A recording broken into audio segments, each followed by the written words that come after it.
You're listening to Heritage Radio Network.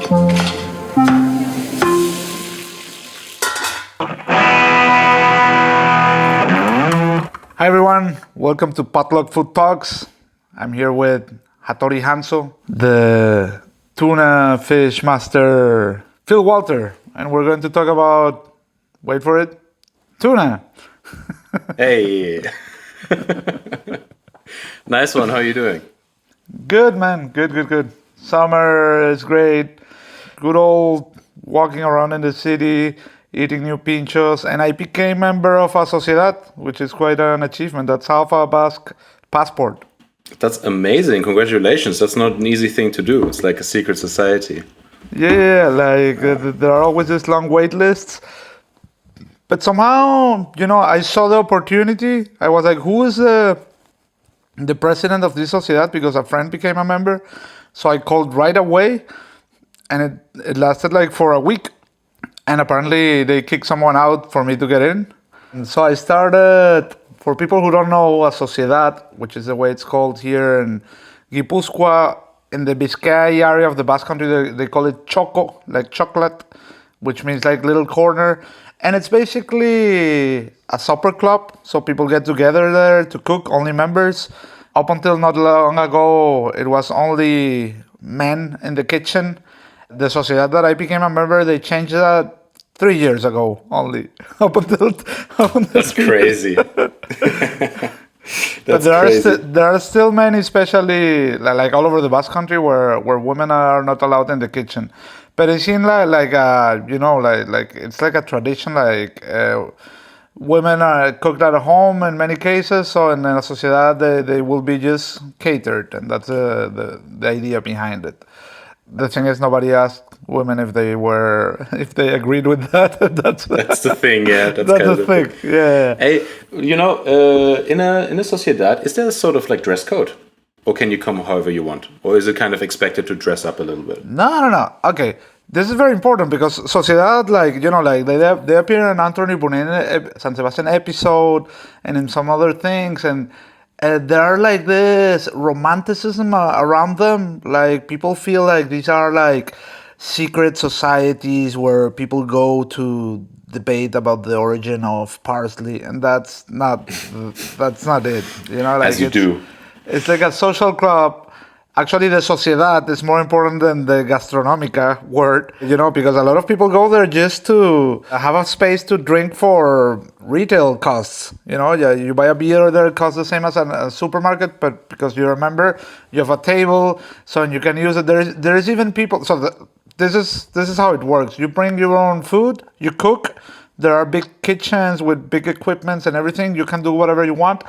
As a member, for example, I can bring my friends. I'm responsible of my friends. So if they break something or they do something wrong, it's my fault. Okay, I have to pay for it. So as I was saying, you bring your own ingredients, you cook there. There's a bar, but no bartender. It's kind of like when you're at someone's home, you open the fridge and you grab whatever.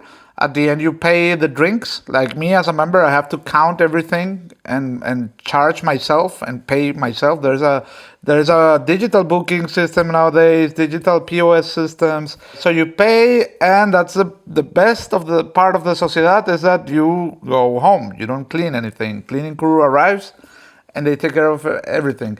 But the thing is, you don't have to be a good chef. You don't even have to cook. There's people that go there and they get like whatever, like they buy some roasted chicken and they eat it at the Sociedad because probably it's a more enjoyable place in their homes, and it's private and they don't have to clean, and you can invite friends, and you have like a large table for 10 people, it's easy, or I mean, you can go in the middle of the day with your laptop to work there. It's like your house, The only thing is that if you're going to cook, you need to book, and then you have to count everything and pay. Yeah, that's what a Sociedad is.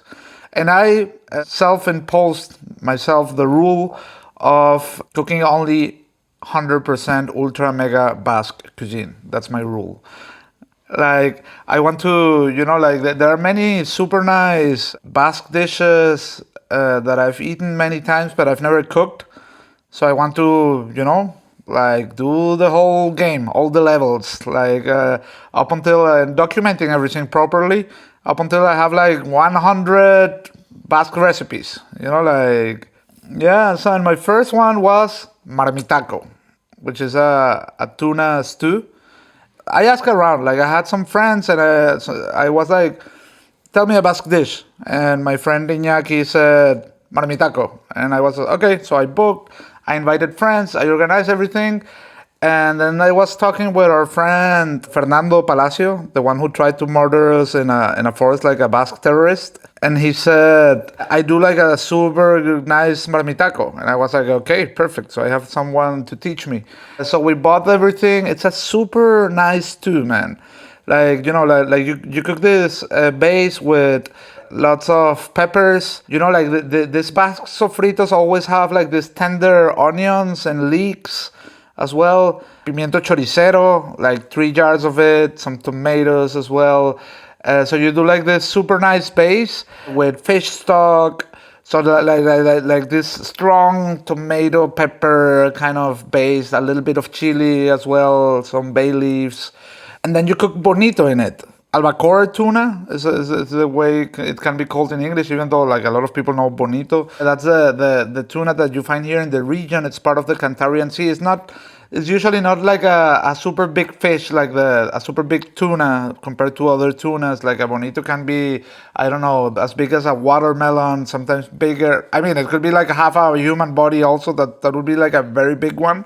But yeah, it's like a white tuna, and it's the most common tuna that you see around here. It's something that Basque grandmothers, they jar it. They do like this tuna belly tin preserves that once a year, and they give it for the whole family, like that. That's like a very common thing. And yeah, basically you take the chunks of this fish the way we did it, because in many cases traditional recipes overcook fish a lot. When the sauce was already up to point, the fish was well pre-salted and then thrown to the sauce, fire off, and just letting it cook with the residual heat. So the first the first plate we had, it was like a little bit rare on the inside, but I have to say the second place was better. After it rested like, I don't know, 10-15 minutes, what it took to eat the first place, and then I wanted a second one. That was a good one. When it was cooked through? Yeah, but it was cooked through, but not overcooked or anything. It was like just nice, But I don't know, probably the juices of the fish mixed with the sauce, and it was just better, the second one. So next time I'll do it, like I let it rest a little bit. And yeah, tomorrow is my second session, and I will do chipirones in ink. Like squid and black sauce, which is like a super traditional dish. And also like the process of doing this has been super fun, because I have, even here at home, but also at the library at work, like all of these cookbooks about traditional Basque cuisine that, you once in a while you have like a question and you read, how is a marmitako, and you read it and that's it. But it's way more fun to actually cook all these traditional dishes, And yeah, that's my new hobby on my day off. That's awesome, man. Yeah, that's awesome. I mean, like, Sociedades are so much fun. Marmitako is an amazing dish, but like how you describe it sounds really good. I often ate it. I didn't eat it like super, like many times when I was there, and I always had it with the fish being like very, very overcooked and like kind of like dry. And it was like the sauce is nice, but then the fish is like super like. Yeah, we had 2 Basque in our group eating with us, and both of them said, this is the best marmitako I've ever had, which is like a nice compliment for my first. So 2 things. The size of the fish is key, and the size of the potatoes. Like if you put marmitako on Google Images, you will see these potatoes that are like quartered, and this style of breaking the potatoes that is very much from here, just to release the starch. And not larger than like something that would fit into a spoon. Not like this ping pong ball size potatoes. That's too big. Yeah, I love bonito. Bonito is one of my favorite fish. It's like so versatile, and a lot of people, I feel like they think of tuna. They think obviously of the like big like yellowfin or bluefin tuna. But Bonito, or Katsu, what it's called in Japanese, is super nice. I mean, that's what katsuobushi is made out of. The Bonito flakes that they use in Japanese food for making dashi, etc., and as a garnish. And also, like, one of my favorite things that I ate when I was in Japan, they take a fillet of Bonito and they skewer it, and then in a grill they build a fire with hay, dry hay. So they throw the hay into the charcoal and it flames up. You hold the Bonito into the flame, so it gets charred a little bit. You have to be careful because flame touching protein, always very, very difficult. And then the hay goes out, you kind of blow it out and it's kind of smoking, right? So it's like outside, it's like smoked, almost like a tataki, right? And then often that, you slice it pretty thickly as like a sashimi / tataki sort of thing. Very, very thick slices, often brushed with soy sauce a little bit or marinated. And then you eat it with this like Japanese mustard sauce. It's very traditional, very, very traditional. Yeah, and you have this like meaty, raw, smoky fish glazed with like intense soy sauce, and then this like very spicy mustard, a little bit of like, just raw spring onions next to it. It's amazing. It's so delicious. I don't have like crazy experience fishing, but in the little experience that I have fishing, I fish probably like 50 bonitos myself. Really? Yeah, like in Margarita Island and in the Caribbean, Venezuela, we would like do these day trips where you would pay the fisherman to just go with them and fish, and the technique was insane. Like it was with the boat moving, not super fast, but like motor boats, like not at maximum speed, of course. And then with the nylon, you would use it with your finger. And when it would speak, so at the end, your finger would have like cuts because of and of course this Caribbean pirate fisherman, they didn't, they had like stone fingers, so they could just do it. But I was crying like a little white boy and under the sun. So there was like this gum rings that you would put in your fingers so that you could make it easier. But nice. Yeah, we would fish like this, and that's where I learned that the best fish ever is the one you fish yourself. Like after a fishing day, you have like this we would grill these bonitos. It was just over the top, just the best of the best. There's no, you can't replicate that. It's an incredible experience to be so close to the source of food, and it like makes you realize, like product quality and freshness, what it actually means. Yeah, it's incredible. Yeah, also Bonito flakes, a super cool garnish, for like takoyaki, these like little umami bombs. Would you say that tuna is the fish with the most umami? I think so, huh? Oh, yeah. I went to this place in Tsukiji Market. I don't know that is this guy, the Tuna King. You know this guy? Yeah. I've seen him. And like it's a kind of place that I wouldn't walk in because it was this guy like, the Tuna King, and he would appear on television, kind of like a Simpsons character, like. Yeah. But then I heard that guy, he goes to the tuna auction every year, and the first fish that is sold, he has to buy it. It doesn't matter how much it costs. It will be the first buyer every year, and that's kind of like his marketing thing. This is Sebastian Pincheira, the chef of Kai Sushi, told me this. And yeah, he has like many restaurants in Japan. So when I walk into this place, and there were like all of these things that said, if you film everything here and you upload it to YouTube without permission, we will bring it down. So like also because of that, and I was creating content, I wanted just to walk out just because of that, But Bernie, my travel companion, she was like, no, let's have it, let's try it. Dude, it was like a fucking incredible tuna. Like when people ask me about recommendations in Japan, I tell them, go to the Tuna King. Like it's like also it's easy to get in, it's cheap, it's nice, and the tuna is just incredible. Yeah, but that was probably that was red tuna. Yeah, not bonito or anything. Yeah, and that is like again, it's like it's such a versatile fish. There's so many parts. It's a big fucking animal, right? I mean, like how much does a tuna weigh? Like a big tuna. 600 kilos, easy. It's massive. Yeah. It's like a fucking cow, right? Yeah. And like people think of sort of like, oh, fish is fish, you know. But I mean, there's so many parts to the tuna, from the head meat to the cheeks to the collar and the neck. Then the different parts of the fillet, you know. You have the akami, the lean tuna. Then you have the medium fat content, which I don't remember what it's called in Japanese. You have the otoro, which is the belly part, right? You have the eye. You have the organs, you have the fin part, you know, they're all different. And they can get treated differently also. There's a really amazing chef in LA. He used to be in London. I used to work for him, a Japanese chef called Junya Yamasaki. Amazing chef. And he's got an incredible restaurant in LA now called Yes, with 3 S.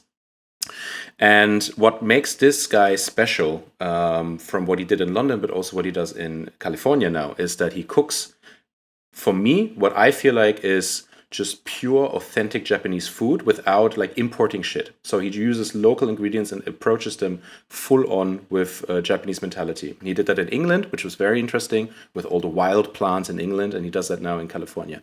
And he's really big on tuna. And he does all sorts of stuff. He like takes the head, he puts it, he has this amazing setup with like a wood-fired like stove, like almost like a very fancy Japanese countryside home, where he like cooks the rice over like wood fire, but also he has this like smoker setup. So he'll put the whole head into the smoker and smoke it for like hours and hours and hours. And then he pulls the head meat and makes like pulled tuna, you know, like pulled pork. Fucking amazing, right? And then like all the different parts, you know, the lean tuna, the fatty tuna, this, that, blah, the collar, then you get it grilled. Then the meat from the ribs, you know, that you scrape off, that has like a particular texture. And so it's really sort of like nose to tail. I think he called it like lip to tail cooking. And I think that's such an amazing approach. Absolutely. There are also pieces of the tuna that you could easily fool someone into believing that it's cow meat. You know, like I once had like a part of the neck that in Spanish is called parapatana, and that really was like having meat. It was like very meaty, not fishy at all, like a red meat, and it was like, wow, like this is really incredible. And I also saw like this bar in Japan as well, where they would serve like the ribs, you know, and you take the meat out with a spoon. That's so cool. Yeah, and there's this old principle that like my grandmother would say, that my father would tell me that best meat is the one that is closest to the bone, you know, like and that, for example, if you get a chuleta here, like the best meat, when you get the bone and you eat like with your bare hands the rib. And I remember the first time I saw somebody working with tuna ribs was Masaharu Morimoto, Iron Chef Japan, in one of the shows. He was serving ribs, and yeah, just now talking about this and remembering it, I googled Morimoto ribs, and there are like this incredible pictures of hoisin chili sticky spare ribs of tuna that really look like meat, you know, like, but they're tuna ribs. Oh yeah, it looks amazing. I just looked it up. Oh, that looks good. Jesus. That looks amazing. Such a cool idea. Right? Yeah. Very nice. And then the other thing is the belly, like from the bonito, like, you know, like, have you seen the belly, like when it's attached to the fish? That is the under part. But yeah, bonito also has like, or tunas have like this kind of like hard skin, right? And here the normal way to cook this would be like with the cages. You know, you put it in a cage to flip it in the grill and grilled, and that's it, man. And it's just the best thing in the world. It's incredible. It's like a fatty steak. It's like Wagyu, no? I mean, tuna have a really fascinating anatomy, you know, with the way that they're not like other fish, where they're kind of like a separate thing, where they separate into 4 fillets, basically, you know, but they're still a round fish. And yeah, the belly meat is absolutely incredible. Also, obviously, like often used for sushi and sashimi and stuff like that. But it's so close to like a fatty Wagyu steak, and it's really, I really like treating things like this It's like a decontextualization. This is a word that I learned in the Basque Culinary Center, decontextualization. But it actually makes a lot of sense. I was working the last couple of weeks on a dish. I work primarily in a Japanese-inspired restaurant. I learned that word from El Bulli, actually, but yeah. Oh, yeah? Very good. Yeah. So, steak au poivre, right? Yes, of course. It So used to be my favorite dish as a kid. It's one of my favorite dishes still. I think well done, like a nicely cooked steak, a nice sauce, and then fries next to it to mop up the sauce. So I wanted to make this, but with grilled tuna, but like Japanese. So I think that has been done before. Yeah, I'm pretty sure I've seen that before. Yeah, probably. Yeah. So I made this au poivre sauce with like beef jus, but also with reduced soy and ponzu. And then instead of just using normal pepper, I used sancho pepper and Szechuan pepper in it. So you have this a green yuzu kosho, like fermented yuzu chili paste. And it's so bright and creamy and tangy and stuff. And then you have this medium rare tuna, just grilled, but inside is still rare. And then I made this matchstick fries, just crispy potatoes, seasoned with a roasted nori salt with vinegar powder and stuff. And oh my God, it's just so nice. That sounds incredible. I also have to say that normal black pepper and tuna are great friends. Absolutely. Pepper crusted tuna, that's a classic thing, no? Yeah, absolutely. And something I knew about recently is that tuna is one of the very few fishes that is warm-blooded, not cold-blooded, and that it's also probably something that makes a difference in the meat and the texture and some things. Obviously, Japan is it's very natural for us to think of Japan when we think of tuna. But what I think is a really underrated dish is a dish that, there's these sorts of dishes that you see everywhere. Everybody knows them, but very, very, very rarely do you see it done well. And one dish for me that I'm a little bit obsessed with right now is Vitello Tonato. Oh yeah, that's amazing. Fuck, it's such a good dish. And it's the other day we were talking about Vitello Tonato. And I think it's super nice. If you have the veal, it's nicely roasted. You make a nice sauce. I visited my friend Akash in Paris not too long ago. And in the restaurant that he works, they make a Vitello Tonato where they make the tonato sauce lightly aerated in an espuma. And it just makes it much lighter. Not like a real espuma, just a little bit fluffy. And it makes it so light and nice to eat. But then a friend of mine told me about this restaurant in Japan, and they do Vitello Tonato, but the other way around. So they do a poached tuna belly. And then that's genius, then they make a sauce out of the veal, out of the roasted veal. And I was like, man, that's so crazy. That's so good. That's just so much better. Why is everybody doing it the other way around, Yeah, but that's the thing. It's everybody gets stuck in these with these things that we perceive as traditional, no? That's such a genius idea because I can imagine a tuna carpaccio with a heavy meat jus, it just works, I can taste it already in my mouth. Yeah, or if you have a nicely made mayonnaise and then you fold a veal jus underneath, fucking hell. There must be a name for that. There must be a name for that, right?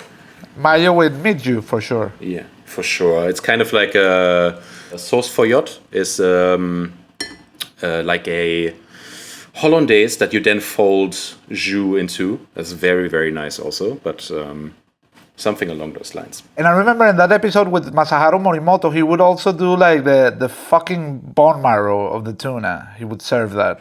Oh yeah, when you crack the compartments open, you have this almost teardrop sort of jelly, no? I've never tried that. I've never eaten it. Have you? Yeah. No.